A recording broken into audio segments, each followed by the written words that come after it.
Assalamualaikum warahmatullahi wabarakatuh. Hari ini kita bahas lagi tentang materi tentang di mata kuliah Istim Pakar. Kita bahas tentang sekarang materi tentang fuzzy logic. Kita lihat dulu sejarahnya. Logika fuzzy pertama kali dikembangkan oleh Lotfi Azadeh melalui tulisannya pada tahun 1965 tentang teori himpunan fuzzy. Lotfi Askarzadeh adalah seorang ilmuwan Amerika Serikat berkebangsaan Iran dari Universitas California di Berkeley.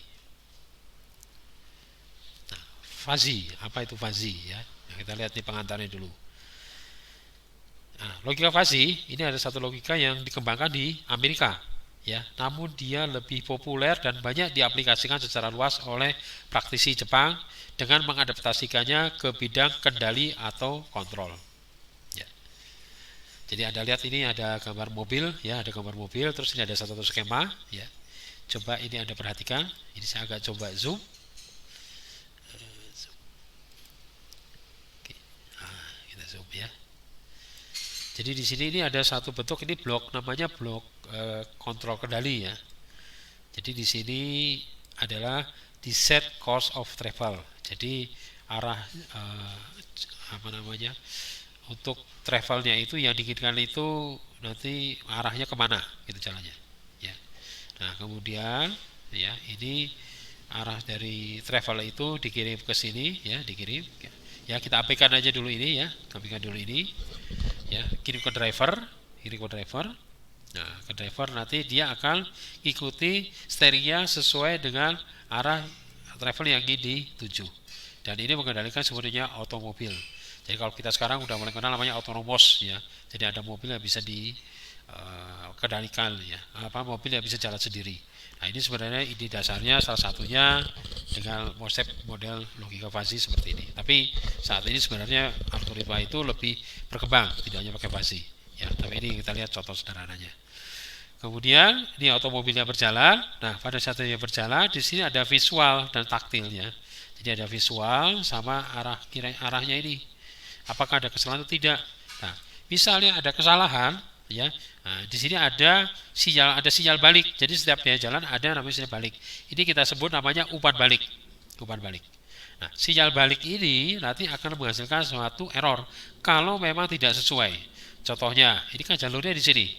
Nah, tiba-tiba mobilnya ada di sini ada halangan gitu ya, ada halangan. Nah, tentunya dia nanti harus putuskan. Oh ini saya harus melewati apa halangan ini. Tentunya dia nggak bisa lewat halangan ini karena mobil ini nggak bisa lewat ya, asumsinya nggak bisa lewat. Nah, maka dia akan berbelok ke kanan. Nah berbelok ke kanan tentunya nanti dia akan melewati garis ini. Nah karena melewati garis di sini tentunya dia nanti ada error. Nah berapa errornya? Nah tentunya nanti errornya harus dikoreksi. Ya dikoreksi artinya dia tidak ke kanan terus, tapi nanti akan kembali lagi gitu ya. Nah ini proses di sini nanti akan bekerja ya, bekerja kalau ada error. Jadi error tidak sesuai, tapi kalau lurus nah errornya berarti nol, kalau nol berarti tetap sesuai ya. Nah fuzzy logic ada di mana perannya? Fuzzy logic perannya adalah bahwa kalau tidak menggunakan fuzzy logic atau kasus kendali seperti ini harus betul-betul akurat. Tapi kalau seperti di sini kan seperti tadi, kalau di sini ada batu, ini ada error. Errornya boleh sampai seberapa jauh gitu ya, apakah errornya boleh jauh sekali atau boleh dekat, nah gitu ya. Jadi kalau fuzzy logic nanti dia akan berperan di situ. Nah, kok bisa seperti itu? Nah, jadi fuzzy itu kalau kita terjemahkan bahasa Indonesia adalah logika samar. Ya. Jadi dia ada logika tapi logika samar. Kalau logik itu kan jelas ya, 0, 1. Misalnya kita saklar lampu, ya udah jelas saklar lampu itu kalau nggak hidup mati, hidup ya saklarnya on, mati ya saklarnya off. Ya, nah itu apa namanya itu yang disebut dengan logika. Nah, tapi kalau dengan fuzzy itu dibuat samar. Nah, kenapa dibuat samar? Nanti kita lihat di pembahasan di slide berikutnya di sini. Kita bahas di sini dulu ya. Kemudian banyak dijual produk elektronik buatan Jepang menerapkan prinsip logika fuzzy seperti mesin cuci, AC dan lain-lain. Ya. Nah ini kok logika fuzzy juga mesin cuci atau AC. Nah saya ambil contohnya paling mudah adalah AC. Nah, AC ya, AC kan Anda tahu ya, air conditioner ya, dia ada pendingin ruangan. Nah, pendingin ruangan yang disebut definisi dingin tiap orang kan berbeda. Ya, berbeda. Nah, perbedaan tiap orang ini tentunya kadang-kadang bisa menjadi satu masalah kalau dibuat menjadi satunya tegas bahwa yang disebut dingin dengan adalah suhunya di bawah 22 derajat Celcius misalnya. Tapi bisa jadi orang yang biasa hidup di suhu 30 derajat, 35 derajat, begitu dapat suhu 23 derajat dia sudah kedinginan. Ya, nah, artinya divisi dingin ini bisa bergeser. Nah, logika fuzzy itu dia akan nanti mengakomodir. Jadi daerah-daerah yang masih area awalnya abu-abu, ya, apakah ini masuk dingin ataupun tidak, ya. Nah, itu di contoh AC. Begitupun mesin cuci. Nah, kan definisi bersih atau definisi baju ini sekian kilo itu kadang-kadang bisa berbeda-beda gitu ya. Artinya sekian kilo itu airnya apakah harus tepat misalnya 5 kilo. Nah, 5 kilo itu apa misalnya kalau 5 kilo airnya sekian liter gitu ya. Tapi misalnya yang dicuci satunya pakai jil, satunya pakai bukan jil. Tentunya waktu mencucinya bisa jadi berbeda-beda. Kalau manual kan tentunya yang mengoperasikannya dia sudah tahu, oh ini cuci, ini misalnya bahannya banyak yang tipis-tipis, udah di nggak usah terlalu lama. Tapi kalau misalnya yang dicuci bahannya tebal-tebal, mungkin relatif lebih lama untuk dilakukan pencucian di situ. Nah itu ada hal yang sifatnya tidak pasti di situ. Nah logika fuzzy adalah dia mengakomodir hal tersebut. Ya. Jadi fuzzy ini sudah mulai diterapkan banyak bidang mulai dari teori kendali hingga intelijensia buatan ya atau kejelasan buatan. Nah, logika fuzzy umumnya diterapkan pada masalah-masalah yang mengandung unsur ketidakpastian atau uncertainty, tidak pasti, ketidaktepatan, impresis, noisy dan sebagainya. Jadi ada kasus-kasus yang sifatnya tidak fix ya, tidak pasti, banyak bergeser seperti tadi. Dingin itu juga berbeda definisinya, panas juga bisa berbeda ya. Nah, ada ketidakpastian, ketidaktepatan. Nah, fuzzy pada masalah-masalah seperti itu. Logika fuzzy menjembatani bahasa mesin yang presisi, ya. Menjembatani bahasa mesin yang presisi ke bahasa manusia menekankan pada makna atau arti atau signifikan. Ya, coba nanti kita lihat di slide berikutnya, ya. Logika fuzzy dikembangkan berdasarkan bahasa manusia atau bahasa alami. Nah, ini ada lihat ya. Ini ada dua kasus ya. Di sini ada orang berdiri, di sini ada benda jatuh. Ya, kita lihat antara presisi dan signifikan. Nah, kalau presisi apa? Presisi ya. Presisi yang mengatakan itu ada benda berat 1,5 ton, ya, beratnya yang mendekati kecepatan kepala Anda dengan kecepatan 4,5,3 meter per detik. Anda bayangkan berarti 1 detik dia bergerak dengan kecepatan 40 meter. Dalam 1 detik bisa 40 meter. Cepat sekali ya.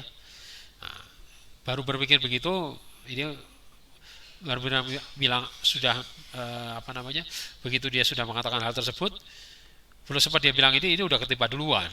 Ya, kalau presisi seperti itu. Jadi apakah saya melakukan tindakan harus dilihat dulu di sini. Nah, itu kalau sebutnya presisi.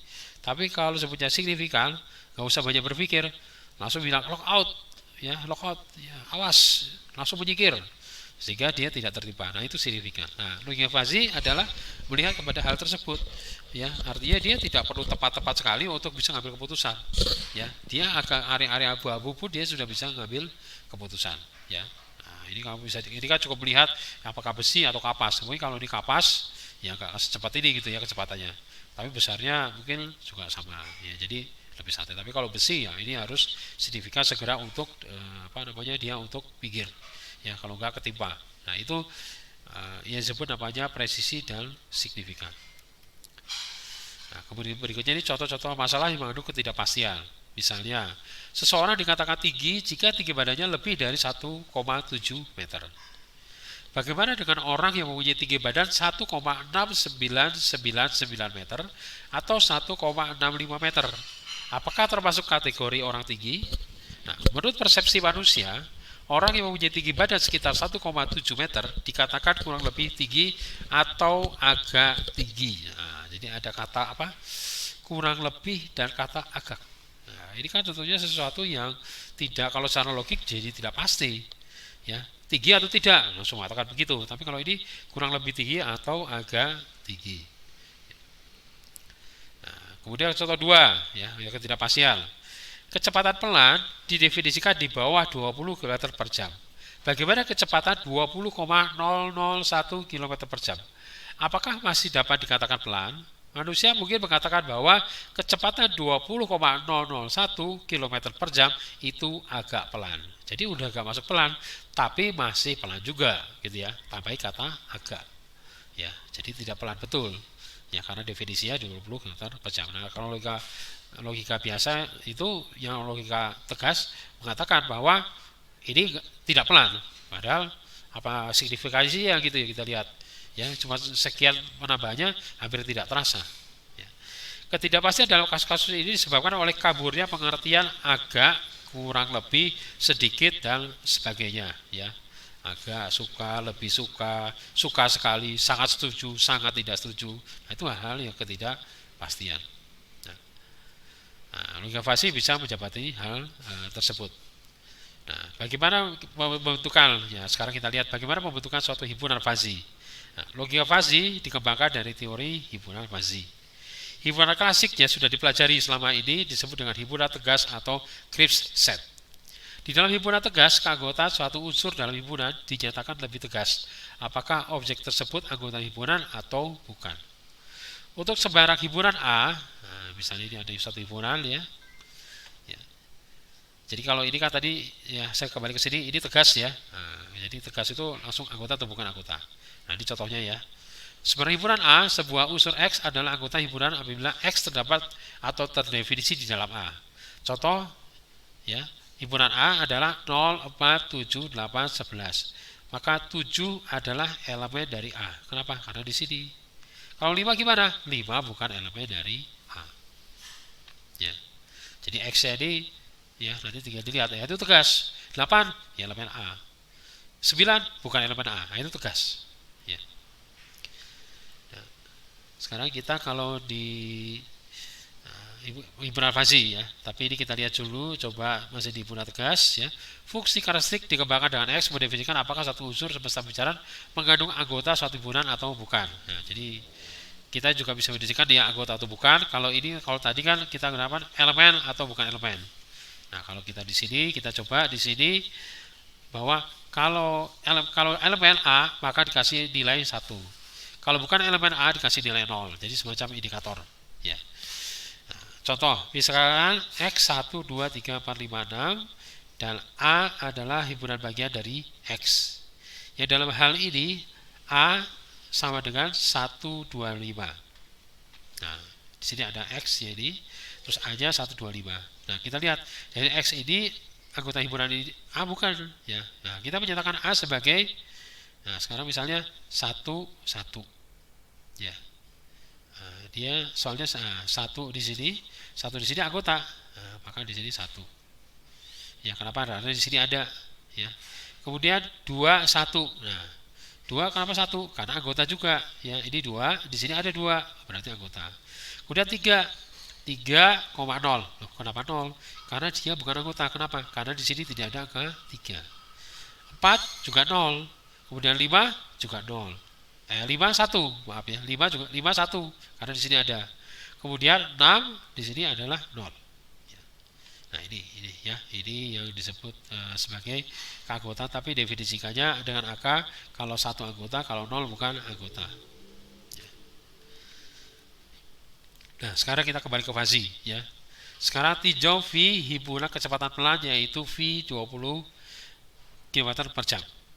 Apakah kecepatan V 20,01 km per jam termasuk kepada himpunan kecepatan pelan?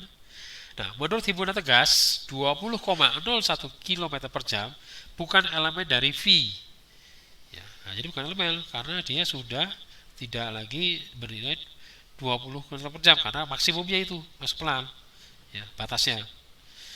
Jadi kalau 19 km per jam dia masuk kecepatan pelan. Nah, tapi kalau 20,01 walaupun bernamanya kita lihat juga terlalu signifikan gitu ya, tidak akan ada bedanya gitu ya. Tapi tidak masuk lagi ke dalam himpunan pelan. Nah, itu kalau ditegas. Tapi kalau fasi dia bisa. Nah, tapi apa? Nanti di sini tetapi diturunkan derajat keanggotaannya. Nah, inilah dalam himpunan fasi. Nanti kita akan mengatakan daerah-daerah yang tidak tepat ya dengan angka tersebut, tapi bisa anggota, kita katakan dia anggota dengan derajat keanggotaannya yang nanti diturunkan. Ya. Nah, kita lihat derajat keanggotaan di lingkungan fuzzy. Jadi sekarang ada istilah namanya derajat keanggotaan. Di dalam teori himpunan fuzzy, keanggotaan satu elemen dalam himpunan dinyatakan dengan derajat keanggotaan atau membership. Yang nilainya terletak dalam selang 0 sampai 1. Ya. Nah, ini jadi satu keanggotaan yang nilainya terletak di antara 0 sampai 1. Ya. Jadi kalau tadi kita kembali ke sini ya, kalau di sini kan dikatakan satu anggota, 0 bukan anggota. Nah, tapi kalau di fuzzy, di sini adalah dalam area selang. Nah, Anda perhatikan di sini pakai kurung kotak ya. Ini artinya selang 0 sampai 1, bukan 0 dan 1. Ya, kalau anggota kur awal dia anggota ya 0 1, tapi kalau di sini selang berarti ada semacam rek dari 0 sampai 1. Derajat keanggotaan ditentukan dengan fungsi keanggotaan ya. UA dengan X adalah selang dari 0 sampai 1 ya. Nah, bandingkan dengan tegas. Kalau tegas kita tulisnya begini ya. Ya, kalau UA ini kan derajat keanggotaan di sini. Nah, ini XA adalah X ya, X dengan ini berada 0 atau 1 ya. 0 bukan anggota, 1 anggota. Nah, derajat keanggotaan, apa sih arti derajat keanggotaan? Nah, derajat keanggotaan adalah di sini jika UA X sama dengan 1, maka X adalah anggota penuh. Nah, ini jadi derajat keanggotaan itu nanti kita bagi-bagi ya. Kalau dia sama dengan 1, UA X-nya sama dengan 1, maka X adalah anggota penuh dari himpunan A. Jadi kalau ini sama persis ya, sama persis atau masuk area tadi misalnya di bawah 20 km per jam, nah, berarti dia anggota penuh karena kecepatan perlahan maksimum 20 km per jam. Misalnya 15 km per jam, maka dia anggota penuh. Nah, jika UAX sama dengan 0, maka X bukan anggota himpunan A. Ya, jadi kalau di sini bukan, kalau 0 maka dia bukan anggota. Nah, ini kalau seperti tegaskan hanya dua ini, satu anggota, ini bukan anggota. Nah, tapi kalau di sini kita menyebutnya bukan anggota saja, tapi anggota penuh. Tapi kalau 0 bukan anggota. Nah, bagaimana berada jika dia di antara 0 sampai 1? Nah, jika UAX sama dengan U, nah, jadi bukan satu nilai, bukan 1, bukan 0. Dengan U-nya ini berapa? Berada di antara 0 sampai 1. Berarti berapa angkanya? 0,1, 0,001, sampai berapa? Sampai 0,99999 belum 1. Ya, 998, 99, ya, 5 misalnya. 0,99991. Nah, itu dia masih di area di sini. Maka X adalah anggota himpunan A dengan derajat keanggotaan sebesar U. Nah, jadi dia anggota, tapi ada namanya derajat keanggotaan. Kalau di sini kan langsung katakan anggota penuh, kalau ini bukan anggota. Kalau ini anggota dan derajat keanggotaan sebesar U. Nah, U-nya itu berapa? Di antara 0 sampai 1. Nah, ini kita lihat contohnya ya, contoh-contoh kasus ya, merumuskan himpunan fuzzy. Nah, seperti ini misalnya. Kita buat menulisnya seperti ini ya. X1 UAX1, X2 UAX2, XL UA XL. Ya. Ini maksudnya nanti komponennya, nah, dia masuk derajat anggotanya gimana? Anggotakah, bukan anggotakah, ya, atau anggota dengan nilai tertentu. Ya.